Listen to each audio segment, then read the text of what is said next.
கடனில் கண்களை முடிக்கலாம் 2 நிமிஷம். எல்லாரும் கண்ணை முடிக்கோங்க.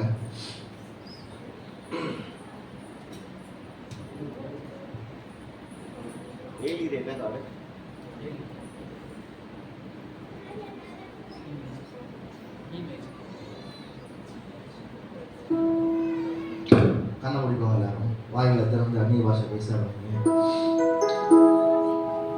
என்னால் ஒன்று சொல்ல முடியும், அவங்க காலத்தை மாற்றுகிறதுக்கு அவருக்கு வல்லமை உண்டு.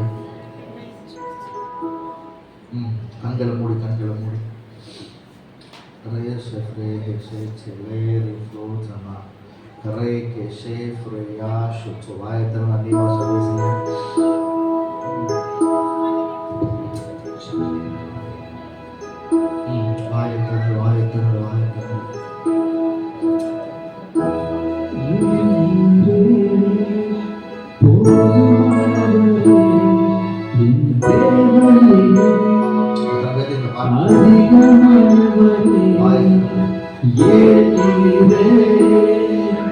போதுமானவரே என் தேவையிலும் அதிகமானவரே என்னை கையேந்த விடலும் என்னை தலைமுடியாவும் விடலும் என்னை கையேந்த விடலும் என்னை தலைமுடியாவும் விடலும் உம்மை நம்பி வாழ்பவர்க்கு ஏமாற்றம் இல்லை, ஏமாந்து போவதற்கு எத்தனை சொல்ல முடியும்? உம்மை நம்பி வாழ்பவர்க்கு ஏமாற்றம் இல்லை, ஏமாந்து போவதற்கு நீ விடுவதில்லை. குப்பையில் ஒரு நாள் நான் இருந்தேன், வாழ்க்கை மாறுச்சுன்னு சொல்றோம் மட்டும் வாயை தவிர பாருங்க. அமர்ந்தவன் நான் குப்பையில் இடந்தை கிருபையால அரியணையில் அமர்ந்தவன் நான் உந்தையாளத்தின் உதாரணமாக நீர் என் வாழ்வை மாற்றி விட்டீரே. உந்தையாளத்தின் உதாரணமாக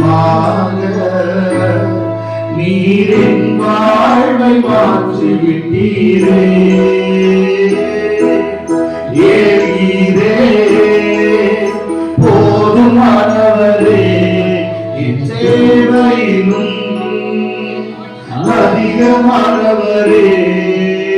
ஏறீரே போதுமானவரே என் சேவையிலும் அதிகமானவரே.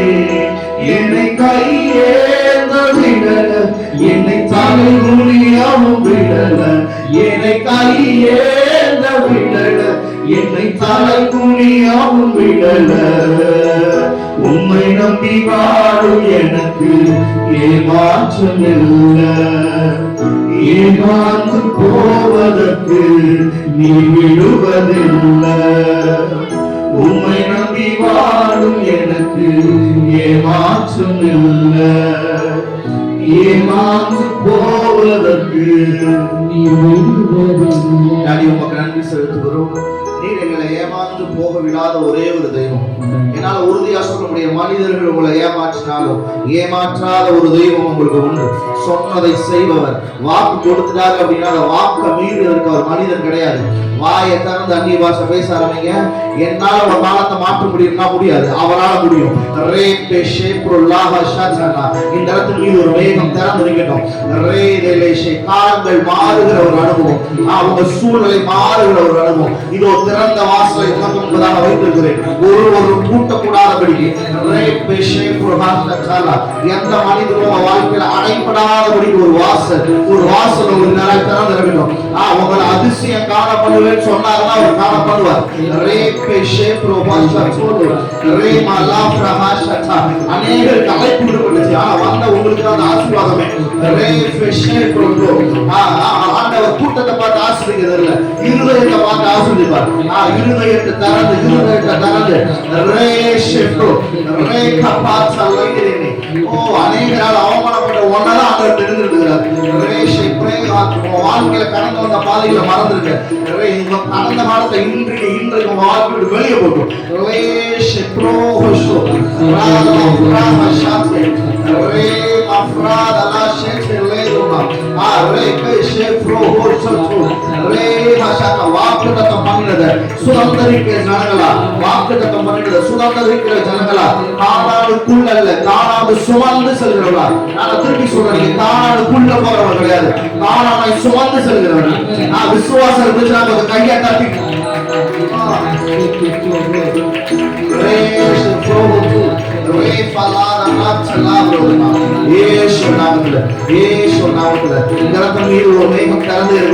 பேசப்படுகிற ஒவ்வொரு வார்த்தையும் இருதயத்துக்குள்ள பெரிய சேர்க்கும்.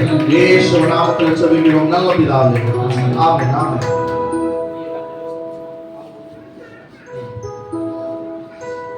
எத்தனை பேர் ஆசையா இருக்கீங்க? முதலாவது ஆண்டவருக்கு நன்றி. என இந்த இடத்துக்கு அழைப்பு கொடுத்த பாஸ்டர் அவர்களுக்கு ரொம்ப நன்றி, பாஸ்டர் குடும்பத்துக்கு ரொம்ப நன்றி. விசேஷமாக நான் வரேன்னு தெரிஞ்சோடனே ஆன்டி ரிட்டையர்ட் கவர்மெண்ட் ஆஃபீஸர் அவங்க, ஆன்டி அவங்க ஃபேமிலி அவங்க இங்கே இருப்பது எனக்கு பெரிய சந்தோஷம். ஆன்டி அவங்க குடும்பம் எனக்கு பெரிய ஆசீர்வாதமான ஒரு குடும்பம். ஏன்னா அவங்க பையன் ஒரு ஊழியக்காரர், அவங்க மகன் ஒரு ஊழியக்காரர், எல்லாரும் ஊழியம் செய்கிறாங்க. அவங்க பையன் பாஸ்டர் ஆல்வின் மோசஸ், அவங்க சென்னையில் ஊழியம் செய்கிறாங்க. ஸோ அவங்களும் இந்த இடத்துல எனக்கு பெரிய சந்தோஷம். உங்களை பார்த்தது எனக்கு அதை விட பெரிய சந்தோஷம். உங்களுக்கு சந்தோஷம் இல்லையா? ஏதோ வீட்டுக்குள்ள போய் நீங்க பிடிச்சி இழுத்துட்டு வா வந்து உட்காரு அப்படின்ற சந்தோஷமா சிரிச்சுக்கிட்டு வராமன்னு சொல்லுங்க. ஆமா, நான் வந்தது உங்களுக்காக தான். நான் யாருக்காக வரல, நான் வந்தது உங்களுக்காக. நான் வந்து உங்களை ஆஸ்வதிக்கிறதுக்காக. ராமன் சொல்லுங்களேன், இந்த இடத்த விட்டு போறப்போ நீங்க எதை புடிச்சிட்டு போறீங்க இல்லையா, வார்த்தையை புடிச்சிட்டு போயிடணும். வார்த்தைக்கு ஜீவன் உண்டு. வார்த்தை மட்டும் தான் வாழ்க்கையை மாற்ற முடியும். ராமன் சொல்லுங்களேன், எத்தனை பேர் விசுவாசிங்க கடந்த காலத்தை தெய்வம் மாற்ற போகிறார். உள்ள என்ன சொல்றாரு, கடந்த காலத்தை தெய்வம் மாற்ற போகிறார். பாஸ்டுக்கு மேல இருக்கிற அந்த அழுக்கு இன்னைக்கு போகுது வெளியில. விசுவாசமா வாங்கிக்கோங்க. இந்த ராத்திரி ஒரு டெலிவரன்ஸ் ஒரு நாளா மாறணும். இயேசு நாமத்தில், இயேசு நாமத்தில்.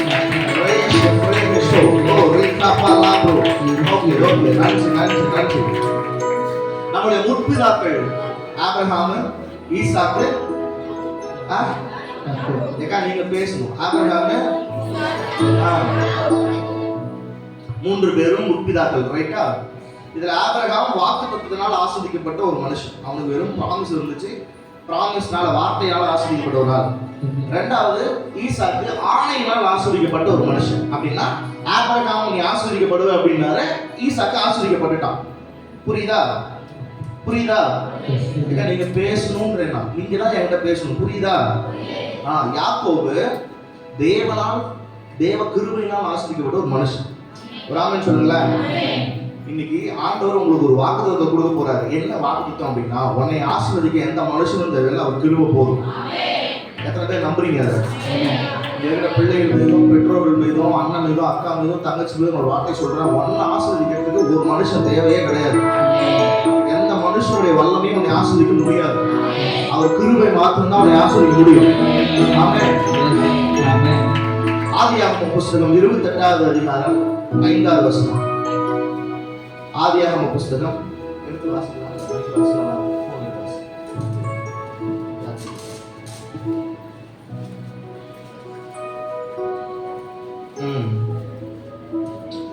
ஆதியாகம புஸ்தகம். ஈசாக்கு யாக்கோபை அனுப்பிவிட்டான். அப்பொழுது அவன் பதான் அராமில் இருக்கும் சீரியா தேசத்தானாகிய பெத்துவேலுடைய குமாரனும் தனக்கும் ஏசாவுக்கும் தாயாகிய ரெபெக்காளின் சகோதரனுமான லாபானிடத்துக்கு போக புறப்பட்டான். Okay super. இப்போ யாக்கோபோட வாழ்க்கையில ஒரு சம்பவம் நடந்துச்சு. நான் அதை சொல்லி உங்களை ஆசிரியர் ஆசைப்படுறேன். யாக்கோபு இங்க எப்படி அனுப்பப்பட்டானா, அந்த வசனத்துக்கு மைக்கு சத்தமா எல்லாத்தையும் 28:5. ஈசாக்கு யாக்கோபை அனுப்பிவிட்டான். ஈசாக்கு யாக்கோபை அனுப்பிவிட்டான். இங்க பாருங்க. ஈசாக்கு யாக்கோபை, இது வந்து படிக்கிறப்ப ரொம்ப சிம்பிளா இருக்கு, ஏதோ போயிட்டு வாப்பா அப்படின்னு நினைச்ச மாதிரி இருக்கா? டிசின்னு ஒரு டிரான்ஸ்லேஷன் இருக்கு, பைபிள்லயே நிறைய டிரான்ஸ்லேஷன் இருக்கு. நீங்க நிறைய டிரான்ஸ்லேஷன் படிச்சீங்க அப்படின்னா என்ன மேட்டர்னு உங்களுக்கு புரிஞ்சிடும். அந்த டிசிவி டிரான்ஸ்லேஷன் என்ன போட்டிருக்கு அப்படின்னா, ஈசாக்கு யாக்கோபை அனுப்பிவிட்டான் இல்ல, ஈசாக்கு யாக்கோபை வழி அனுப்பி விட்டான். அப்படின்னா நீங்க ஒரு இடத்துல வேலை பார்க்குறீங்க அப்படின்னா உங்களுடைய நாட்கள் முடிஞ்சிருச்சு அப்படின்னா உங்களை சென்ட் ஆஃப் பண்ணுவாங்க தெரியுமா? உங்க நாள் முடிஞ்சிருச்சு, இத்தனை வருஷம் நீங்க வேலை செஞ்சுட்டீங்க, உங்களுக்கு ஒரு பார்ட்டி வச்சு அவங்க வீட்டுக்கு அனுப்புறோம், இனிமேல் நீங்க வர தேவையில்லை அப்படின்னு சொல்லி அனுப்புவாங்க தெரியுமா? அந்த மாதிரி ஈசாக்கு யாக்கோபை ஃபுல்லா அனுப்பி விட்டுட்டான். யாராவது உங்க சொந்த குடும்பத்தினால நீங்க எனக்கு வேணாம்னு சொல்லி அனுப்பி விட்ட அனுபவத்துல நீங்க உட்காந்துருக்கீங்க அப்படின்னா உங்களுக்கு தான் நான் பேசுறேன். புடிச்சுக்கணும், விட்டுறக்கூடாது. நான் திருப்பி சொல்றேன், வார்த்தை வரும்போது உங்க ஜீவனை காட்டினா அதை நீங்க ரிசீவ் பண்ணிக்கணும். வார்த்தைக்கு மட்டும்தான் வல்லமையே இருக்குது. ஒரு ஆமன் சொல்லுங்க. சரி, இப்ப எதுக்கு யாக்கோபு ஈசாக்கு அனுப்பிச்சு விடணும்? உண்மையா எதுக்கு அனுப்புறாரு ஈசாக்கு யாக்கோபு? போய் ஒரு பொண்ணை பார்த்து கல்யாணம் பண்ணிக்கோ, ரைட்டா? உங்களுக்கு கதை தெரியும்ல. நான் திருப்பி சொல்றேன், நீங்க பேசுனா மைக் ஆஃப் பண்ணி போய் உட்காந்துருவேன். நீங்க பேசணும். ஒரு ஆமன் சொல்லுங்க. ஈசாக்கு யாக்கோபை அனுப்பிடுறதுக்கான காரணம் பெண் கொள்ளும்படி. ஒரு ஆமன் சொல்லுங்களேன். எதிரில் உனக்கு ஒரு மனைவி பார்த்து நீ கல்யாணம் பண்ணிக்கணும்னு சொல்லி அனுப்பி விடுறான். எப்படி அனுப்பி விடுறான்? தனியா, யாருமே கூட அனுப்பல, எதையுமே கொடுத்து அனுப்பல. ஆனா ஆபிரகாம் ஈசாக்கு பொண்ணு பார்க்கறப்ப அப்படி அனுப்பிச்சாரு கிடையாது. வேலைக்காரன் அனுப்பிச்சாரு, எலியேசர் அனுப்பிச்சாரு, கூட 10 ஒட்டகங்களை கொடுத்து அனுப்பிச்சாரு. ஒரு ஆமன் சொல்லுங்களேன். ஆனா இங்க யாக்கோபை ஈசாக்கு அனுப்பி விடுறதுக்கான காரணம் வெறும் பெண் பார்க்கறதுக்காக கிடையாது. அவன் இனிமேல் நம்ம வாழ்க்கைக்கு தேவையே இல்லைன்னா அவன் ஒட்டுமொத்தமா அனுப்பிச்சு விடுறாங்க. புரியுதா உங்களுக்கு? எதுக்கு ஈசாக்கு அனுப்பிச்சு விடுறாங்க அப்படி ஒட்டுமொத்தமா வேணாம் அப்படின்னா, தன் மகனுடைய சேஷபுத்திர பாகத்தை அவன் திருடிக்கிட்டான்றப்போ அவங்க அப்பாவால பொறுத்து கொள்ள முடியல. ஃபுல்லா இருதயத்துல கஷ்டத்தோடையும் கவலையோடையும் நீ ஏமாத்திட்ட அப்படின்னு சொல்லி அப்படிதான் அனுப்பிச்சு விடுறாரு. வழி அனுப்பப்பட்டான்னு வசனம், நீ வரவே தேவையில்லப்பா, நீ போயிரு அப்படின்ற மாதிரி. உங்க குடும்பத்தினால யாராவது அவமானப்படுத்தப்பட்டிருந்தீங்க அப்படின்னா, இல்ல உங்க சொந்த குடும்பம் உங்களை ஒதுக்கி வச்சிருக்குது அப்படின்னா, அந்த வார்த்தை உங்களுக்காக தான் நான் பேசுறேன். சொல்லுங்களேன். சரி, முதல்ல ஈசாக்கு 2 மகன்கள், வெறும் 2 மகன்கள் இருக்காங்க. ஒருத்த பேர் என்னது? இன்னொருத்த பேரு அதுவே சொல்றவங்க மட்டும் ஆசிரியர். ஒருத்த பேர் என்னது? இன்னொருத்த பேரு. ஓகே, இப்போ இந்த சேஷ்டபுத்திர பாகத்தை ஏசாவுக்கு இருந்து இந்த ஏசா சேஷ்டபுத்திர பாகத்தை யாக்கோபுட்டு இருந்து ஏசாகிட்ட இருந்து யாக்கோபு திருடுனதுனால ஒரு பெரிய பிரச்சனையே நடக்குது. இப்போ ஏசா யாக்கோபை பழி வாங்க நினைக்கிறான். அந்த வகை அந்த அண்ணா டெய்லி தானே பாக்குறீங்க, இங்க பாருங்க. அப்படிதான் பேசுவேன், மனசுல இருந்து பேசல, உங்க அட்டென்ஷன் வாங்கறதுக்காக பேசுறேன். ஒரு ஆமன் சொல்லுங்கள. Okay, perfect. இதை பார்த்த உடனே ரெபேக்காவுக்கு தெரிஞ்சு போச்சு, ஏதோ நடக்க போகுது, நீ இந்த இடத்த விட்டு போயிருப்பா, இங்க இருந்தீங்கன்னா உனக்கு பிரச்சனை ஆயிருன்னு சொல்லி யாக்கோபு அந்த அம்மா அனுப்பிச்சு விட்டுறாரு. ரெபேக்கா தான் அவங்க அம்மா. ஓகேவா? கதை புரியுதா உங்களுக்கு? சரி, இன்னும் நான் உங்களுக்கு தெளிவா ஒரு அர்த்தத்தை சொல்றேன். எப்படி பாஸ்டர் அவன் நிரந்தரமா அனுப்பப்பட்டா நீங்க சொல்றீங்கன்னு ஒரு கேள்வி கேட்கலாம்ல. பைபிள் அனுப்பப்பட்டவன் இருக்குது, சரி நீங்க இன்னொரு டிரான்ஸ்லேஷன்ல வழி அனுப்பப்பட்டவன் சொல்றீங்க, அப்புறம் எப்படி நீங்க நிரந்தரமா அனுப்பப்பட்டவன் நீங்க சொல்லுவீங்க? கத்தோலிக்க பைபிள்லாம் பார்த்துருக்கீங்களா? கேத்தலிக்ஸ்லாம் பைபிள் வச்சிருப்பாங்கல்ல, அந்த பைபிளை போய் படிச்சு பாருங்க. அந்த பைபிள் இருக்கு, ஈசாக்கு யாக்கோபை நிரந்தரமாக அனுப்பி விட்டான் அப்படின்னு. கண்டென்ட் இதுதான், சப்ஜெக்ட் இதுதான். அவன் அனுப்பிச்சு விட்டதுக்கான காரணம் நீ வரவே தேவையில்லப்பா, ஒட்டு மொத்தமா போயிருன்றது தான். புரியுதா உங்களுக்கு? இப்ப அவன் போற இடம் பேரு பதானாராம். சொல்லுங்க, பதானாராம்.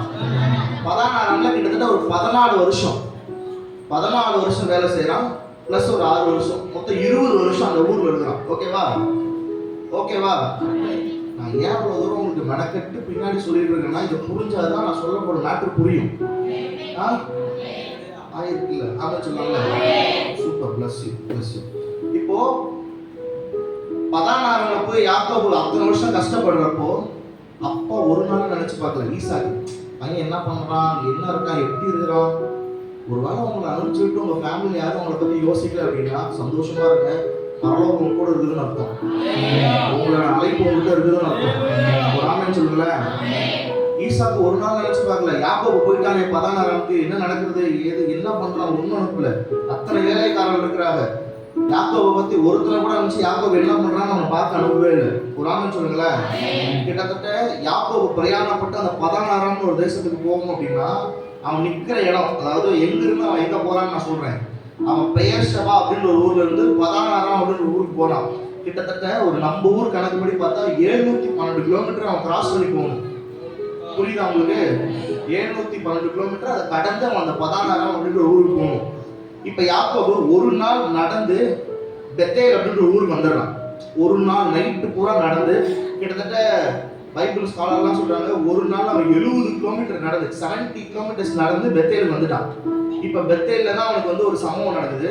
28வது அதிகாரம் ஆதியாகமம் 28:20 அவன் ஒரு பிரேயர் பண்றான் கடவுள்கிட்ட. அந்த பிரேயரை பாருங்க. அப்பொழுது யாக்கோபு, தேவன் என்னோடு இருந்து நான் போகிற இந்த வழியிலே என்னை காப்பாற்றி உண்ண ஆகாரமும் உடுக்க வஸ்திரம் எனக்கு தந்து என்னை என் தகப்பன் வீட்டிற்கு சமாதானத்தோடு திரும்பி வர பண்ணுவாரானால் கர்த்தர் எனக்கு தேவனாய் இருப்பார். இந்த திருப்பி படிங்க. அப்பொழுது யாக்கோபு, இப்ப நல்லா கவனிங்க. யாக்கோபு இப்ப என்ன பாருங்க, பைபிள் பாத்துறீங்களா? நான் சொல்றது கேளுங்க. யாக்கோபு கடவுள்கிட்ட ஒரு பிரேயர் பண்றான். தேவன் என்னோடு இருந்து போற பாதை ரொம்ப கஷ்டமான பாதை, நீங்க என் கூட இருங்கன்றான். நான் போகிற இந்த வழியிலே என்னை காப்பாற்றி, அதான் போற வழி ரொம்ப கஷ்டமான வழி, நீ எப்படியாவது காப்பாத்திருங்க போறப்போ. ஏன்னா அவன் போற பெத்தேல தாண்டி போறதுன்றது கிட்டத்தட்ட அது பேர் இருட்டு, பயங்கரமான. பெத்தேலுக்கு இன்னொன்று இருக்குது அர்த்தம், மரணம்னு அர்த்தம்.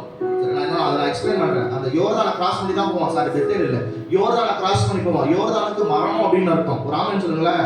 அவன் அந்த யோர்தான் நதியை தாண்டி தான் அந்த பெயர் சபா அப்படின்ற பதானாராம் அப்படின்ற ஊருக்கு போகணும். இப்ப ஆண்டோட சொல்றான் போற வழி ரொம்ப கஷ்டம், என்னை காப்பாத்திருங்கன்றான். ரெண்டாவது, உண்ண ஆகாரமும் உடுக்க வஸ்திரமும் எனக்கு தந்து. இங்க பாருங்க, ஈசாக்கு என்ன பிச்சைக்காரனா? ஈசாக்கு கிட்ட அவ்வளோ செல்வம் இருக்கு. ஈசாக்கு கிட்ட இல்லாத பணம் கிடையாது, இல்லாத ஒண்ணுமே கிடையாது. ஆனா அவன் யாக்கோபு போறப்போ சாப்பாடு கூட கொடுத்துடல, ட்ரெஸ் கூட கொடுத்துடல. அவன் கேட்கறான் ஆண்டவர்கிட்ட, ஆண்டவரே போகும்போது எனக்கு சாப்பாடு கொடுங்க, மாத்திக்கிறதுக்கு வஸ்திரம் கொடுங்கன்னு கேட்கறான். திருப்பியும் என்னை என் தகப்பன் வீட்டுக்கு சமாதானத்தோடு திரும்பி வர பண்ணுவாரானால் கர்த்தர் எனக்கு தேவனாய் இருப்பார். இப்போ அவன் சொல்றான், ஆண்டவரே போற பாதை ரொம்ப கஷ்டம், என்னை காப்பாத்திருங்க, எனக்கு சாப்பிட்றதுக்கு சாப்பாடு கூட இல்லை, மாத்திக்க வஸ்திரம் கூட இல்லை. கிட்டத்தட்ட யாக்கோபு ஒன்றுமே இல்லாமல் நிராயுதபாணியா அவன் வீட்டுல இருந்து அனுப்பி விடப்படுறான். என்னால தீர்க்க தரிசனமா ஒரு வார்த்தை சொல்ல முடியும், உங்களுக்கு கொடுக்க வேண்டிய கனத்தையும் உங்களுக்கு வர வேண்டிய ஏதாவது ஒன்றையும் யாராவது தடை பண்ணியிருந்தாங்க அப்படின்னா அதை பெற்றுக் கொடுக்க அவரால் மட்டும்தான் முடியும். சொல்லுங்க. இப்போ யாக்கோபு தன் அப்பா வீட்டுல இருந்து அந்த பதானாராம் அப்படின்னு ஊருக்கு போறாங்கல்ல, எல்லா பேரும் ஒரு அர்த்தம் உண்டு. ஓகேவா? என் பேர் வந்து தினகரன், என் பேர் ஒரு அர்த்தம் உண்டு. உதிக்கும் சூரியன் அர்த்தம், ரைசிங் சன் அர்த்தம். அந்த மாதிரி ஒவ்வொருத்தருடைய பேருக்கும் ஒரு அர்த்தம் உண்டு. பைபிள்ல குறிக்கப்பட்டிருக்க ஒவ்வொரு பேருக்கும் ஒரு அர்த்தம் உண்டு. ஓகே, அப்படி இந்த பதானாராம் அப்படின்ற ஒரு ஊருக்கு ஒரு அர்த்தம் உண்டு. இந்த மாட்டுக்கு மேலலாம் ஒரு திமிழ் மாதிரி பார்த்துருப்பீங்கல்ல, அந்த நுகம்னு சொல்லுவாங்க அது. சரியா? பதானாரம்னா நுகம்னு அர்த்தம். அப்படின்னா என்னன்னா, அப்படி அந்த நுகத்தின் மீது ஒரு பொருளை வச்சுட்டோம் அப்படின்னா சொந்தமா அதெல்லாம் செய்ய முடியாது, யாரோ ஒருத்தர் பண்றதுதான் அது பண்ணும். மாட்டு தோல், அந்த மாட்டு அந்த இது மேல ஒரு தூக்கி வச்சிட்டாங்கன்னா மாடு சொந்தமா போகாது. யார் ஏறி எந்த ஸ்டைல்ல அவன் திருப்புறானோ அந்த டைரக்ஷன்ல மாடு போயிட்டே இருக்கும். ஓகேவா? அப்படி ஒரு நுகத்தலின் அனுபவத்துல போய் தான் சிங்க போறான் பதானாராம். நான் சொல்றேன், யாக்கோபுடைய பேருக்கு அர்த்தம் என்ன? சத்தமா தான் சொல்லுங்களேன். ஆனா அது இல்லைன்னா நீங்க எத்தனை ஒத்துப்பீங்க? தப்பாலாம் சொல்லி விடல, சத்தியமா சொல்றேன். அவன் பேருக்கு அர்த்தம் அது கிடையாது, அது அவன் கேரக்டர். எத்தன்றது அவன் கேரக்டர், ஏமாத்தது அவன் கேரக்டர். அவன் பேருக்கான அர்த்தம் என்னன்னா குதிகாலை பிடிப்போம்னு அர்த்தம். இந்த கால் இருக்குல்ல, இந்த காலை பிடிப்போம்னு அர்த்தம். ஏன்னா அவன் எப்படி பிறக்கும்போது வெளியே வந்தான், ஏசாவுடைய காலை பிடிச்சிட்டு வந்தானா, அவன் பேரோட அர்த்தம் குதிகாலை பிடிப்போம்னு அர்த்தம். நான் ஏன் சொல்றேன்னா ஒவ்வொரு பேருக்கும் ஒரு அர்த்தம் உண்டு. இப்போ அந்த பதானாராம் அப்படின்றவன் போய் சிக்கிறதுக்கு என்ன பெரிய காரணம், அவன் போய் ஒரு பெரிய குழியில மாட்ட போறான்னு அர்த்தம். சுத்தி இருக்கிற எல்லாம் லாபானை வந்து ஊரே வந்து எப்படி பாக்குதுன்னா, லாபான் ரொம்ப நல்லவருப்பா, லாபான் வந்து ரொம்ப நல்ல மனுஷன். யாரு? லாபானா அவங்க மாமா. பதானாராம்ல அவர் தான் இருக்கிறாரு, அவர்கிட்ட தான் அப்ப யாக்கோபு போறாரு. அதான் புரியுது இல்லை, நான் பாட்டு இஷ்டத்துக்கு பேசல, உங்களுக்கு புரியணும். எல்லாம் திருப்பி வசனம் கூட சொல்றேன், பிரச்சனையே இல்லை. பதானாராம்ல லாபான் போய் இப்ப மாட்ட போறான். லாபான் எல்லாரும் எப்படின்னா வெளி தோற்றத்தை பார்த்து லாபான் எல்லாம் என்ன சொல்லுவாங்கன்னா, லாபான் ரொம்ப அழகா இருக்கான், நல்லவன், அவன் சிறந்த மெனியா இருக்கான், ரொம்ப ஷைனிங்கா இருக்கான் ஆளு. பாத்தீங்களா? உத்தமன் பேர் வச்சிருப்பான், ஆனா வாயத்திலிருந்து பொய்யா சொல்லுவாங்க. பாத்திருக்கீங்களா? பேரு கோடீஸ்வரன் இருக்கும், ஆனா ரோட்ல உட்காந்துருப்பான். இந்த மாதிரி ஆளு லாபானுடைய கேரக்டர் வந்து ரொம்ப பளபளன்னு இருக்காருப்பா, லாபான் ரொம்ப நல்ல இருப்பான், அது ரொம்ப செக்கச்சேன்னு இருக்காருப்பா அப்படின்னு. ஆனா உள்ள யாக்கோபுடைய பெரிய எத்தான் ஆளு. ஏன்னா கிட்டத்தட்ட எத்தனையோ முறை யாக்கோபுடைய சம்பளத்தை மாத்திரம் லாபான். எத்தனை முறையா? ஆசிரியர்களா? ஆமா, அத்தனை முறை சம்பளத்தை மாத்திரான். அத்தனை முறை சம்பளத்தை மாத்திரான். அவ்வளோ ஏமாத்துறான். ஏமாத்துறக்காரனா இருக்கிற ஒருத்தன் போய் ஏமாத்துற தலைவன் சிக்கிட்டான். அவன் நேரம் அவ்வளோ மோசம் இருக்கும். போய் 63 சிக்கிட்டான். இப்போ அங்க போயிட்டு யாக்கோபு ராகேலை நேசிக்கிறான். ரைட்டா? பார்த்தோன்னே பிடிச்சிருது. இப்ப இந்த ராகேலை கல்யாணம் பண்ணிக்கிறப்போ 7 வருஷம் வேலை செஞ்சான்னு இருக்குல்ல, அதுக்கு ஒரு அர்த்தம் இருக்கு. பைபிள்ல எழுதப்பட்ட எல்லா சம்பவங்களுக்கும் ஒரு அர்த்தம் உண்டு. ராமன் சொல்லுங்கள, நீங்க அதை புரிஞ்சுக்கிடணும். ஏதோ சம்பவம் எல்லாம் 7 வருஷம் அங்க கிடக்குதுன்னா நீங்க நினைச்சிடக்கூடாது. என்ன அப்படின்னா, ஒரு மாப்பிள்ள ஒரு பொண்ணை கல்யாணம் பண்ணிக்கிறாரு அப்படின்னா, மாப்பிள்ளை வரதட்சணை கொடுத்து பொண்ணை கூட்டு போகணும். அந்த காலத்துல இப்ப மாறி நடக்குது. நான் திருப்பி சொல்றேன், இங்க இருக்கிற வாலிப பிள்ளைகளுக்கு சொல்றேன், வாலிப பசங்க இருந்தீங்கன்னா அவங்களுக்கும் சொல்றேன், கல்யாணத்துக்கு வரதட்சணை வாங்கக்கூடாது, வரதட்சணை கொடுக்கவும் கூடாது.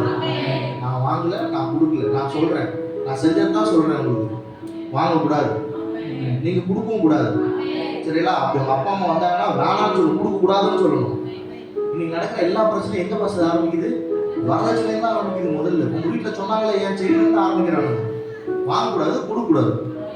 ஒத்துக்கிறீங்களா? அத சூப்பர். இப்போ மாப்பிள்ளை வந்து பொண்ணை காசு கொடுத்தா மாப்பிள்ளை வந்து கூட்டிட்டு போகணும். இதுதான் முறை அந்த நாட்கள்ல. என்ன எவ்வளவு காசு கொடுத்துட்டு கூட்டிட்டு போகணும் அப்படின்னா 50 வெள்ளி சேக்கல் கொடுத்துட்டு தான் பெண்ணை திருமணம் பண்ணி கூட்டிட்டு போகணும். இப்போ யாக்கோபுக்கு ராகேலை பிடிச்சி போச்சு, ரொம்ப பிடிச்சிருச்சு. பார்த்தோன்னே சாருக்கு மனசு இல்லை, பார்த்தோன்னே ரொம்ப பிடிச்சிருச்சு. 2 பேரும் நேசிக்க ஆரம்பிச்சிட்டாங்க. இப்போ கல்யாணம் பண்ணிக்கலாம் ஸ்டேஜ்ல போய் நிற்கிறப்ப போய் கேட்குறான், அம்மா உங்க பொண்ணு நான் கல்யாணம் பண்ணிக்கிறேன். சரி மாப்பிள்ளை நீ கல்யாணம் பண்ணிக்கிறேன்ற, ஆனா நீ ஒரு காசு கொடுக்குறா. ஏன்னா மாப்பிள்ளைனா காசு கொடுத்தா கூட்டு போகணும், ஒரு 50 சேக்கல் காசு கொடு அப்படின்ற.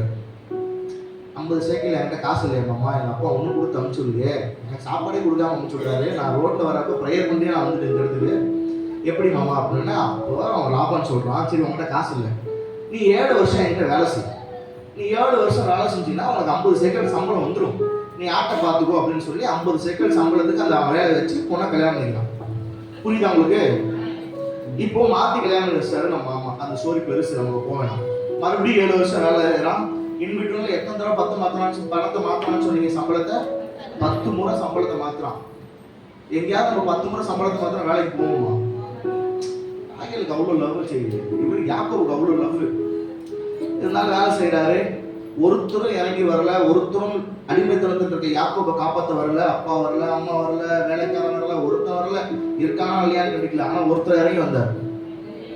நான் தான் சொல்றேன், உங்களுக்காக யார் வரல அப்படின்னாலும் உங்களுக்காக ஒருத்தர் இறங்கி வருவார்.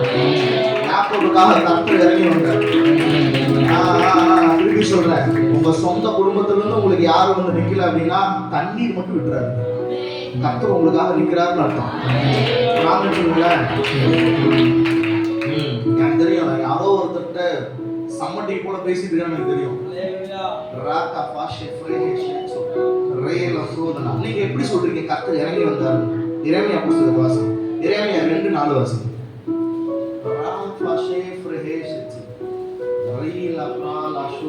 இறைமையா chapter 2 verse number 4.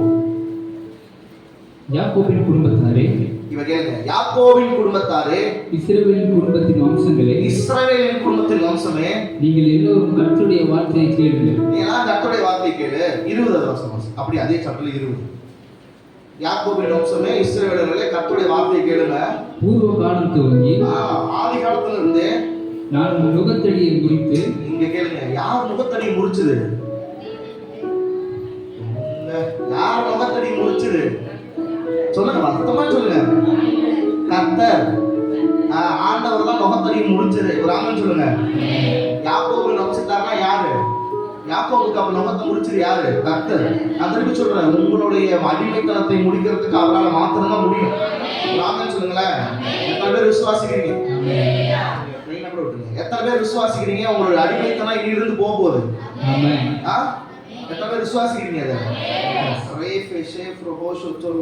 14 வருஷம் அவன் கஷ்டப்பட்டது, 14 வருஷம் அவன் கஷ்டப்படுறான். 16ஆம்ல 6 வருஷத்துல அவனை திருப்பி எல்லாத்தையும் வாங்க வச்சிட்டாரு. ஒரு ஆமென் சொல்லுங்களேன். நீங்க பல வருஷம் கஷ்டப்பட்டது ஆண்டவர் இந்த வருஷம் உங்களுக்கு பலனாய் கூட்டி தருவார். பல வருஷம் நீங்க கஷ்டப்பட்டு நீங்க விதைச்சு அறுவடை பார்க்காம இருந்தீங்க அப்படின்னா இந்த சீசன்ல நீங்க அறுவடையை பார்க்க போறீங்கன்னு அர்த்தம். ஒரு ஆமென் சொல்லுங்களேன். 16ஆம்ல இருந்து வெளியே கூட்டிட்டு வரதுக்கு யாராலையுமே முடியல அவனை. ஆனா தேவன் வந்தார். யாக்கோபுக்கு தேவன் வந்தது உண்மை அப்படின்னா அதை நீங்க விசுவாசிக்கிறீங்க அப்படின்னா உங்களுக்காக ஒரு இறங்கி வந்து நிற்பார். ஒரு ஆமென் சொல்லுங்களேன்.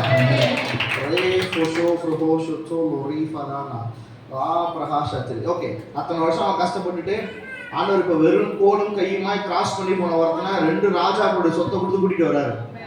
கூட்டிட்டு வந்து சும்மா பின்னாடி ஒருத்தன் துரத்திட்டு வரான் மறுபடியும். திருப்பி சொல்றேன், ஒரு ஆசீர்வாதத்தை பார்த்துட்டு மறுபடியும் ஒரு பிரச்சனை உங்களை பின்தொடர்ற மாதிரி வருது அப்படின்னா நீங்க பயந்துடவே கூடாதுன்றா. நீங்க என்னைக்குமே பிரச்சனையை பார்த்து பயப்படுறவங்களா இருக்கவே கூடாது. ஒரு ஆமென் சொல்லுங்களேன். நீங்க பிரச்சனையை பார்த்துட்டீங்க அப்படின்னா பிரச்சனைக்குள்ள போய் உள்ள சிக்கிப்பீங்க. நீங்க பிரச்சனையை பார்க்காம உங்கள் மீது சொல்லப்பட்ட வார்த்தையை தான் பார்க்கணும். ஒரு ஆமென் சொல்லுங்களேன். நான் உங்களுக்கு கேட்கிறேன், உண்மையை பேசுறது ரைட்டா தப்பா? நான் சொல்றது தப்பு. தப்பா குற்றமோடி யோசிக்கிறதோ? உண்மை பேசுறது சரியா தப்பா? திரும்பி சொல்லுங்க. சரி, ஓகே. நான் ஏன் தப்பு அப்படின்றேன்னா, சும்மா அவன்கிட்ட இருக்கு, அவன்கிட்ட நான் இல்லைன்னு சொல்ல வைக்கிறேன். அவன்கிட்ட எல்லாம் இருக்கு, ஆனா அவன் இப்ப எல்லாத்தையும் இல்லைன்னு சொல்லுவான். சரிங்களா? அவன்கிட்ட பணம் இருக்கா? அது உண்மை. அவன்கிட்ட இப்ப பணம் பாக்கெட் இல்லைன்றது உண்மை. ஆனா அது பேசக்கூடாதுன்றான். சத்தியம் என்ன சொல்லுது? நீங்க உண்மையை பேசுறதா இருக்கக்கூடாது, சத்தியத்தை பேசுறதா இருக்கணும்ன்ற. நான் சொல்ற உண்மை என்னன்னு புரியுதா? உங்க வாழ்க்கையில கஷ்டம் இருக்குதுன்றது உண்மை, ஆனா அந்த உண்மையை நீங்க பேசக்கூடாதுன்ற. உங்க வாழ்க்கையில வெறுமை இருக்குதுன்றது உண்மை, ஆனா நீங்க வெறுமையை பேசக்கூடாதுன்ற. உங்க வாழ்க்கையில செப்பரேஷன் இருக்கிறது உண்மை, ஆனா அந்த செப்பரேஷன் நீங்க பேசக்கூடாதுன்ற. சுச்சுவேஷனை பார்த்து உண்மையை சொல்லக்கூடாது, அந்த சுச்சுவேஷன் மேல நீங்க வார்த்தையை சொல்லணும். அந்த சூழ்நிலை நீங்க வார்த்தையை பேசுறதா இருக்கணும். ஒரு ஆமென் சொல்லுங்களேன். இப்ப புரியுதா நான் எதுக்கு சொன்னேன்னு? Super, okay. இப்போ லாபான் பின்தொடர்ந்து வராரு. லாபான் பின்தொடர்ந்து வரப்போ ஒரு மலை பகுதியில் ஒரு சம்பவம் நடக்குது. ஆதியாகமம் 31ஆம் அதிகாரம் 23ஆவது வசனத்தை வாசிங்க.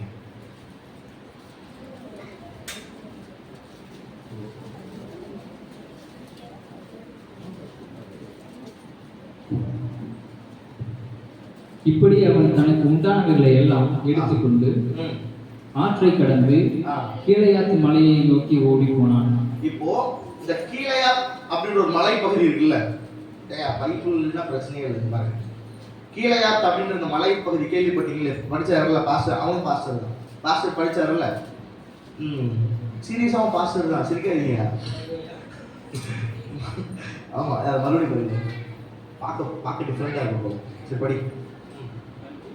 அதே வரலாம். 31:23 31வது அதிகாரம் 23வது வசனம். 23 படி. அப்பொழுது அவன் தன் சகோதரனை கூட்டிக் கொண்டு 7 நாள் பிரயாணம் வந்து அவனை தொடர்ந்து போய் கீழையாத்து மலையிலே அவனை கண்டுபிடித்தான். இப்போ லாபான் வந்து 7 நாள் பிரயாசப்பட்டு போய் கீழையாத் அப்படின்ற ஒரு மலைப்பகுதியில கண்டுபிடிச்சாரு. யார? யாக்கோபு. இப்போ இந்த கீழையாத், நான் மறுபடியும் சொல்றேன், எல்லா பேருக்கும் ஒரு அர்த்தம் உண்டு.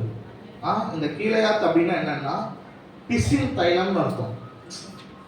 அப்படின்னா இதுக்கு எதுக்கு யூஸ் பண்ணுவாங்க அப்படின்னா, காயம், கால் ஏதாவது எலும்பு உடஞ்சிருச்சு இல்லை காயம் ஆயிடுச்சு அப்படின்னா இந்த பிசில் தைலத்தை உள்ள வச்சு கட்டு போட்டாங்கன்னா சரியாயிடும். அப்படி அர்த்தம். அந்த கீழையாத்துன்றதுக்கு பேரோட அர்த்தம் அது பிசில் தைலம்னு அர்த்தம். அந்த பிசில் தைலம் எதுக்கு யூஸ் பண்ணப்படுவாங்க அப்படின்னா காயம் கட்டுதலுக்கு யூஸ் பண்ணப்படுவாங்க. புரியுதா? இது எதுக்கு இதெல்லாம் வருதுன்னு நான் சொல்றேன். ஆண்டவர் சம்பந்தம் இல்லாம இதெல்லாம் செய்யல. இப்போ இத்தனை நாட்கள் லாபான் கிட்ட அவன் கஷ்டப்பட்டு வருத்தப்பட்டு பாரப்பட்டு போதுண்டா சாமின்னு சொல்லிட்டு ஆசீர்வாதத்தெல்லாம் எடுத்துட்டு வர்றப்போ மறுபடியும் அவன் பின்தொடர்ந்து வரான். மறுபடியும் பின்தொடர்ந்து வரப்போ எப்பயுமே ஒரு வார்த்தை சொல்றேன், ஆண்டவர் ஒரு பிளஸ்ஸிங் உங்கள்கிட்ட கொடுக்குறாரு, ஒரு நிறைவுக்கு நேரம் அவங்களை நடத்துறாரு அப்படின்னா உங்க உள்ள இருக்கிற எல்லா காயத்தையும் அவர் கட்டிட்டு தான் உள்ளே கொண்டு போவார். இப்போ யாக்கோபு கிட்ட 2 ராஜாவுடைய சொத்து இருக்கு, பயங்கரமான சொத்து இருக்கு. அதெல்லாம் எடுத்துட்டு அவன் மறுபடியும் அவன் அப்பா வீட்டுக்குள்ள போறதுக்கு முன்னாடி அவன் காயத்தை கட்டி ஆகணும். ஏன்னா அத்தனை தடவை அவங்க ஏமாத்தப்பட்டிருக்கான், அவ்வளோ அடிபட்டிருக்கான். அவன் பார்த்ததெல்லாம் ஏமாற்றம் தான் அந்த இடத்துல. இப்போ ஆண்டவர் அவனுக்கு அந்த இடத்துல ஒரு காயம் கட்டுதல் பண்ணியே இருக்கணும். அதனால தான் கீழையாத்து அப்படின்னு ஒரு மலைப்பகுதியில் கிளைமேக்ஸ் கொண்டு போய் அங்கே வைக்கிறார். இந்த லாபானையும் அந்த இடத்துல வந்து நிற்கிறான், யாக்கோபு நிற்கிறான். அந்த இடத்துல ஒரு சம்பவம் நடக்குது. அதுதான் இப்போ வாழ்க்கையில் நடக்க போகுது. இப்போ யாக்கோபுக்காக யாருமே வந்து நிக்கல. இன்பிட்வீன் அந்த கீழையாத்து மலைப்பகுதியில் கூட லாபான் வந்து நிற்கிறான். அங்கேயும் அவன் வந்து நிக்கல. அவனுக்காக அங்கேயும் தேவன் இறங்கி வந்தார். 31 அதிகாரத்தில் 24வது வசனத்தை வாசித்து பாருங்க. அன்று ராத்திரி தேவன் சீரியா தேசனாகிய லாபானுக்கு சொப்பனத்தில் தோன்றி, நீ யாக்கோபோட நன்மையை அன்றி தீமையை ஒன்றும் பேசாதபடி எச்சரிக்கையாக என்றான். இங்க பாருங்க, அப்பா வரல, அம்மா வரல, அண்ணா வரல, சொந்தக்காரன் வரல, வேலைக்காரன் வரல, ஒரு பையன் வரல. ஆனா யாக்கோபுக்காக தேவன் சொப்பனத்தில் இறங்கி வந்து லாபான் திருப்பி சொல்றேன், உங்களுக்காக யாருமே வரலன்னு நீங்க கவலைப்படவே கூடாது. நீங்க உங்களுக்காக அவர் வந்து நிற்பார். ஒரு ஆமேன்னு சொல்லுங்களேன், சத்தமா ஒரு ஆமேன்னு சொல்லுங்களேன். இப்போ அந்த இடத்துல லாபான் வந்து யாக்கோபுக்கிட்ட ஒரு வார்த்தை சொல்றாரு. நீங்க அதே அதிகாரத்தை 47 வாசிங்க. லாபான் வந்து இத்தனை நாட்கள் யாக்கோபு இவ்வளோலாம் பண்ணிட்டு அந்த இடத்துல ஒரு வார்த்தை சொல்றாரு. இப்போ சூழல் என்னன்னு தெரிஞ்சுக்கோங்க. லாபானுடைய கனவுல கர்த்தரே இறங்கி வந்து பேசிட்டாரு. ஜாக்கிரதையா இருந்துக்கோ, முன்னாடி நிக்கிறவன் என் பையன், ஒழுங்கா நடந்துக்கோ, ஒரு வார்த்தை கூட எதிர்த்து பேசக்கூடாதுன்னு சொல்லிட்டாரு. இப்ப லாபானுக்கு உள்ள அடி வயிறுலாம் கலங்கி போய் நின்று இருக்கிறான். இப்ப லாபான் யாக்கோபை பார்த்து சொல்றான், ஜெகர் சகதுதா இருக்கு. சரியா? லாபான் அதற்கு ஜெகர் சகதுதா என்று பெயரிட்டான். இப்போ லாபான் அந்த கீழையாத்து இந்த மலைப்பகுதியில் ஒரு சம்பவம் நடந்துச்சுல லாபானுக்கு. இப்ப லாபான் அந்த இடத்துக்கு ஒரு பேர் வைக்கிறான், ஜெகர் சகதுதா அப்படின்னு ஒரு பேர் வைக்கிறான். பார்த்துக்கலாம், அவதான் முன்னாடி அந்த இடத்துக்கு பேரு ஜெகர் சகதுதா. சொல்லுங்க, ஏதோ கூல் ட்ரிங்க்ஸ் பேர் மாதிரி இருக்குல்ல, அந்த இடத்துக்கு பேரு ஜெகர் சகதுதா. அந்த ஜெகர் சகதுதான் லாபான் பெயர் வைக்கிறதுக்கான காரணம் என்ன அப்படின்னா, ஜெகர் சகதுதா அப்படின்னா பயத்தின் சாட்சின்னு அர்த்தம். பயத்தின் சாட்சின்னு அர்த்தம். என்ன மேட்ரு அப்படின்னா, யாக்கோபு உனக்காக கடவுளே இறங்கி வந்து பேசிட்டாரேடா, இத்தனை நாள் உன்னையாரா நான் இவ்வளவு கஷ்டப்படுத்தணும்னு சொல்லி பயந்து போய் அந்த இடத்துக்கு அவன் பேர் வைக்கிறான், பயத்தின் ஜெகர் சகதுதான் பேர் வைக்கிறான். ஒரு ஆமேன்னு சொல்லுங்களேன். ஆனா யாக்கோபு அதுக்கு இன்னொரு பேர் வைக்கிறான். இது ரெண்டு எபிரேய மொழி, அதனால உங்களுக்கு படிக்க கஷ்டமா இருக்கு. யாக்கோபு அதுக்கு ஒரு பேர் வைக்கிறான், கலயத் அப்படின்னு பேர் வைக்கிறான். கலயத் அப்படின்னா இப்போ லாபானுடைய பார்வையில அது பயத்தின் சாட்சி. கரெக்டா? ஏக்கா கரெக்டா? லாபானுக்கு தான் பயம், லாபானுக்கு தான் அள்ளு விட்டுருச்சு, கடவுளே கனவு வந்து பேசிட்டாரு. ஆனா இவனுக்கு அப்படி கிடையாது. இவன் ஹாப்பியா இருப்பான், ஏன்னா எனக்காக யாரும் வந்து நிக்கல, எனக்காக ஆண்டவரே வந்து நின்றுட்டார். இவன் வைக்கிற பேரு கலயத். கலயத் அப்படின்னா திரளான நன்மைகளின் சாட்சின்னு அர்த்தம். திருப்பி சொல்றேன், உங்க எதிரிகள் எல்லாருமே வரக்கூடிய நாட்கள்ல இந்த பயத்தின் சாட்சி உங்களை பார்த்து சொல்லுவாங்க. நீங்க வாங்கிக்குவாங்க. கையை கட்டி ஒரு ஆன்லைன் புரியலையா நான் சொல்றது? எவ்வளவு பெரிய பிரச்சனை நடந்து அத்தனை வருஷம் ஒருத்தன் ஏமாத்தி ஒருத்தையை நேசிச்சா இன்னொருத்தையை கல்யாணம் பண்ண வச்சு அவன் சொன்ன வேலையை செஞ்சா இந்த வேலையை செய்யணும், வேலையை மாற்றி சம்பளத்தை மாற்றி போனது மட்டும் இல்லாமல் சரி போதுண்டா சாமி விட்டுது போதுன்னு சொல்லி அங்கே வந்தால் பின்னாடியே துரத்திட்டு வந்து ஒருத்தன் அவ்வளோ டார்ச்சர் பண்ண ஒருத்தனுக்கு கடவுள் இறங்கி வந்து அவன் மேலே கை வைக்கக்கூடாதான்னு சொல்கிறப்போ அவன் எந்த அளவுக்கு பயந்து போய் அந்த இடத்துல சாட்சி சொல்லியிருப்பானோ, இத்தனை நாட்கள் உங்களுக்கு முன்னாடி இருந்த எல்லா சத்துருக்களுக்கும் ஆண்டவர் நாங்கள் அனுபவத்தை கொடுக்க போறாருன்ற. ஆனால் நீங்கள் அந்த இடத்துல நின்று நீங்கள் நன்மைகள் திரளான ஒரு சாட்சியை சொல்ல போறீங்க. வாயை திறந்து சொல்லுங்களேன். அது அதை படிக்கிறப்ப தான் எனக்கு பெரிய சந்தோஷம். திரளான நன்மைகள் சாட்சியா 2 ராஜாக்கள் சொத்து ஆல்ரெடி இருக்குது. 2 ராஜாக்களுடைய சொத்து ஆல்ரெடி இருக்குது. அவன் ஏசா கிஃப்ட் மட்டுமே 30 ஒட்டகத்தை அனுப்புறான்.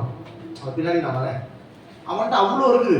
ஆனா அவன் சொல்றான், இந்த சம்பவம் நடந்த உடனே அந்த கலயத்துன்னு ஒரு பேரை சொல்லி, அந்த கீழையாத்து பழைய தேசத்துக்கு ஒரு பேர் கலயத்துன்னு ஒரு பேரை சொல்லி அவன் சொல்றான், நன்மைகள் திரளா இருக்கு என் முன்னாடி, என்னை ஏமாத்தணும் என் முன்னாடி மண்டி போட்டு நின்றுட்டான். ஒரு ஆமென் சொல்லுங்களேன். உங்களை கஷ்டப்படுத்தினவங்க எல்லாரும் பயத்தோடு உங்களுக்கு முன்பதாக நீங்க சாட்சி சொல்ற நாள்ல வரும். அப்பா நான் பண்ணது மன்னிச்சிரு, நான் பண்ணது தப்புன்னு வந்து நிப்பா முன்னாடி. ஒரு ஆமென் சொல்லுங்களேன். நீங்க எல்லாரும் நன்மையான சாட்சி சொல்லுகிற சீசன் இது. கையை தட்டி வாங்கிக்கோங்க. யாக்கோபுக்கு ஒரு காயம் கட்டுகிற தேவன் கொடுக்க முடியும் அப்படின்னா உள்ள மனசு இருக்க எல்லா காயத்தையும் அவரால் கட்டி அந்த இடத்துல அவரை தலையத்துன்னு ஒரு வார்த்தையை சொல்ல வைக்க முடியும் அப்படின்னா உங்களையும் அவரால் ஒரு பெரிய டெஸ்ட் பண்ணி சொல்ல வைக்க முடியும். ஆமென் சொல்லுங்க.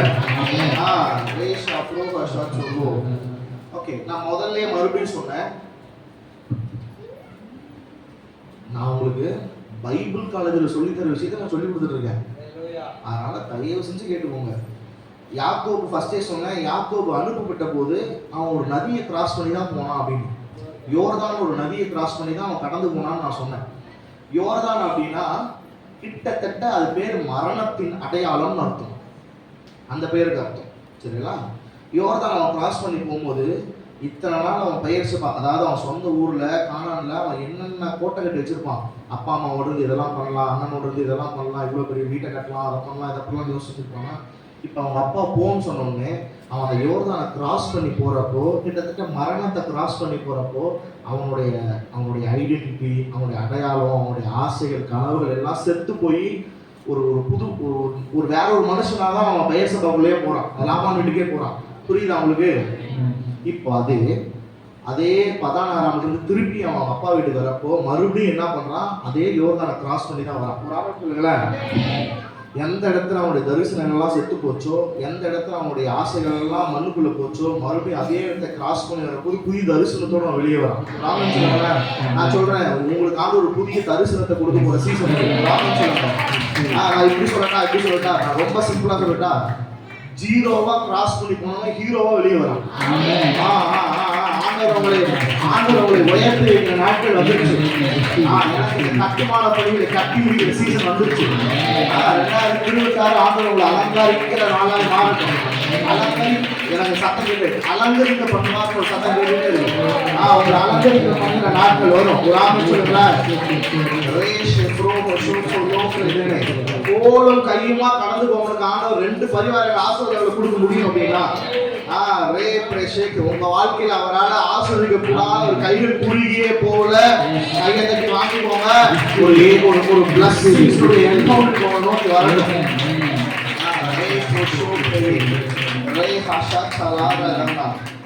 இப்போ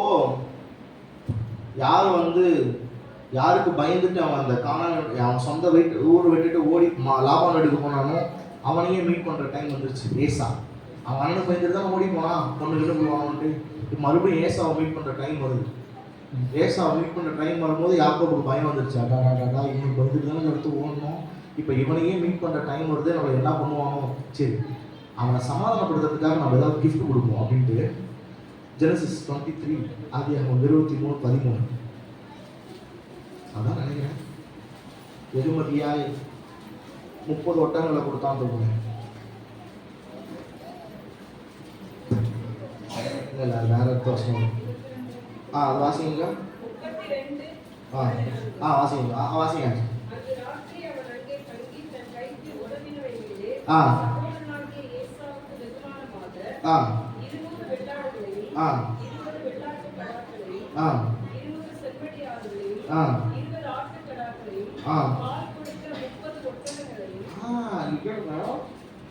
வெகுமதியாவே கொடுக்கலாம்.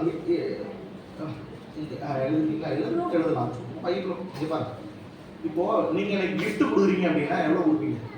சிம்பிளா சொல்லுங்களேன். நான் சொல்றேன், இப்போ நான் ஒரு கிஃப்ட் கொடுக்குறேன் அப்படின்னா என்கிட்ட ஒரு 1 லட்சம் ரூபா இருக்குன்னா ஒரு 10,000 ரூபா கொடுப்பேன். என்கிட்ட எதுக்குன்னா ஒரு பங்கு தான் கொடுப்பேன் கிஃப்டா. கரெக்டா? நீங்க கிஃப்ட் மட்டுமே 30 ஒட்டங்களை கொடுக்குறாங்க.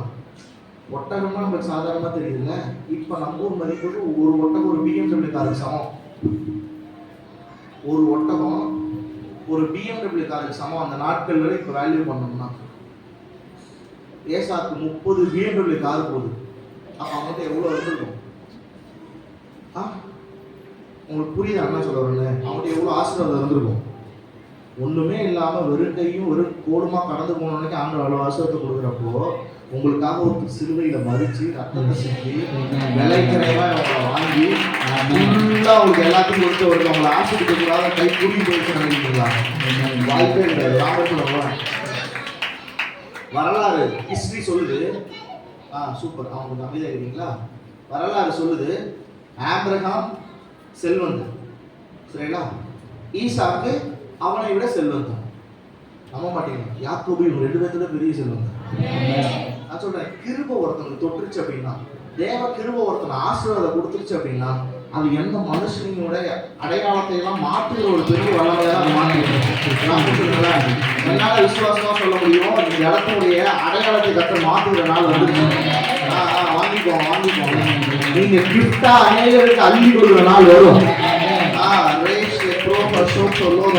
நான் முதல்ல ஒன்று சொன்னேன் யாக்கோபு அப்படின்னா என்ன அர்த்தம் சொன்னேன்? என்ன அர்த்தம் அப்படின்னா என்ன அப்படின்னா, அவ்வளோ சொத்து இருந்தோம், அவ்வளோ 2 பரிவாரங்கள் ஆசீர்வாதம் இருந்தோம், அவன் இன்னும் யாரோ ஒருத்தர் காலை பிடிக்க வேண்டிய நிலைமையில தான் இருக்கான். ஏசாவை பார்த்தா பயந்து காலில் விழுந்திருப்பான். யாரோ ஒருத்தர் காலை பிடிச்சே வாழுகிற நிலைமையில தான் இருந்தான். ஆனால் ஆண்டவர் இப்போ கேட்குறாரு, ஆதியாகமம் 32:28 கேட்குறாரு, உன் பேர் வேணா அப்படின்னு. அப்போது அப்புறம் ஆசிரியர் வீட்டில் போய் அப்போ அவன் கேட்குறான், அவன் சொல்கிறான், ஆண்டவரே என் பேர் யாக்கோபு.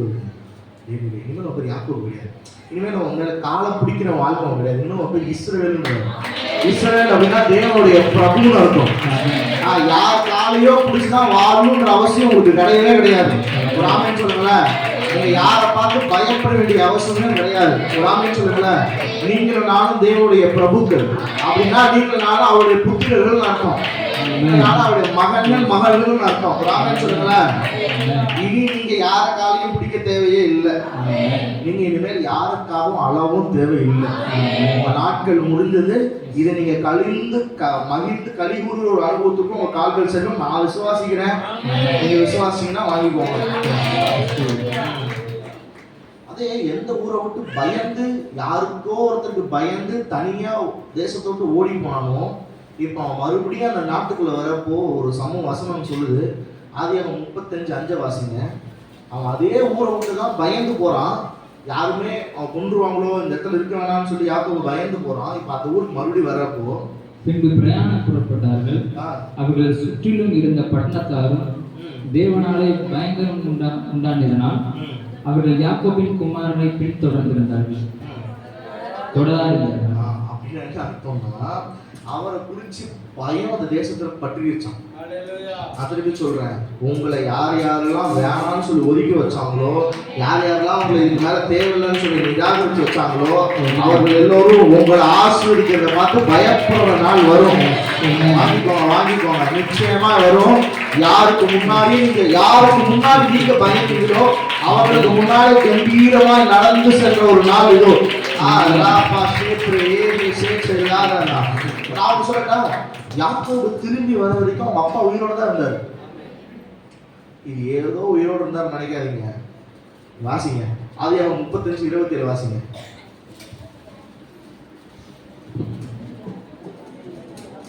ஆதியாகமம் 35:27 வசனம். பின்பு யாக்கோபு அர்பாவின் ஊராகிய மம்ரேக்கு தன் தகப்பனாகிய ஈசாக்கின் இடத்துக்கு வந்தான். அது ஆபிரகாமும் ஈசாக்கும் தங்கியிருந்த எப்ரோன் எனும் ஊர். ஈசாக்கு விருதாப்பியமும் பூரண ஆயுசும் உள்ளவனாகி 180 வருஷம் ஜீவித்திருந்தான். நான் சொல்றேன், எந்த யாக்கோப தகப்பன் வேணா நீ போயிருன்னு சொல்லி அனுப்பிவிட்டாரோ, வழி அவ்வளவுதான் நீ தேவையில்லை அனுப்பிவிட்டாரோ, அவன் வர வரைக்கும் அவர் ஜீவன் அவங்ககிட்ட தான் இருந்துச்சு. உங்களை அசிங்கப்படுத்தினவங்களுக்கு நீங்க ஆசீர்வதிக்கிறத பார்க்குற வரைக்கும் உயிரோட தான் இருப்பான். நான் எப்படி சொல்லிட்டா, உங்க சத்துருக்கள் நீங்க ஆசீர்வதிக்கிறத பார்க்குற வரைக்கும் அவன் ஜீவனோட தான் இருப்பான். நான் சொல்லல, யாக்கோபுடைய எல்லா பிளஸிங்ஸையும் பார்த்ததுக்கு அப்புறம் தான் ஏசாவோட உயிரே போச்சு. நீ நம்புறீங்களோ நம்பலையோ, இதுதான் உண்மை. உங்களை ஆசீர்வதிச்சு உங்களை கேவலமா பேசின எல்லாருக்கும் முன்னாடி அவர் தலைமை வந்து வாழ வைக்காம ஒரு ராமன் சொல்லுங்களேன். கடைசி ஒரு வசனத்தை வாசி நம்ம பிரேயர் பண்ணலாம் எல்லாரும். ஆதியாகமம் 32:10. ஆதியாகமம் 32:10. அடியனுக்கு தேவரீர் காண்பித்த எல்லா தயவுக்கும் எல்லா சத்தியத்துக்கும் நான் எவ்வளவு வேணும் பாத்திரம் அல்ல. அங்க தயவுன்னு இருக்குல்ல, அந்த தயவுன்னு இருக்குல்ல, அது எபிரேய பாஷையில் அங்கே இருக்கிறது கிருபை. இப்போ கிருபன் வாசிங்களா, அந்த இடத்துல தயவு எடுத்து கிருபை போட்டு வாசிங்க. அடியனுக்கு தேவரீர் காண்பித்த எல்லா கிருபைக்கும் எல்லா சத்தியத்துக்கும் நான் எவ்வளவு வேணும் பாத்திரம் அல்ல. நான் சொல்லட்டா, அவன் கிருபையை நம்பினவன் அப்படின்றதுனாலேயே அவன் வாழ்க்கையை தேவன் பெருசா மாத்தினான். என்னைக்குமே நீங்க செய்யற வேலையின் மீது உங்க கவனம் போக வேண்டாம். நாளைக்கு மட்டும் நான் அதை பண்ணிட்டேன் அப்படின்னா அந்த கடனை அடைச்சிருவேன், 1 மாசம் வேலை செஞ்சுன்னா எனக்கு இவ்வளோ அமௌண்ட் வந்துடும், நான் மீட் எடுத்துருவேன். அப்படி கண்ணு போக வேண்டாம். முதல்ல அந்த கண்ணு போக வேணாம். இங்க பாருங்க, சரிங்களா? உங்க கவனம் எல்லாம் தேவ கிருபை மேலேயே இருக்கும். உங்களுக்கு வேலையை கொடுத்தது அவர் கிருபை தான், உங்களுக்கு சம்பளத்தை கொடுக்கறதும் அவர் கிருபை தான், உங்களை சுகபத்திரமா வாழ வச்சிருக்கிறதும் அவர் கிருபை தான், உங்களை அநேகர் முன்னாடி தலையை உயர்த்தி வைப்பதும் அவர் கிருபை தான். அவர் கிருபை மட்டும் பிடிச்சுக்கோங்க. எல்லாரும் ஏன் நின்றுக்கோங்க, எல்லாரும் ஏன் நின்றுக்கோங்க, ஏன் கண்ணை முடிக்கோங்க. I want to pray for you all. நான் ஜெபம் பண்ண ஆசைப்படுறேன்.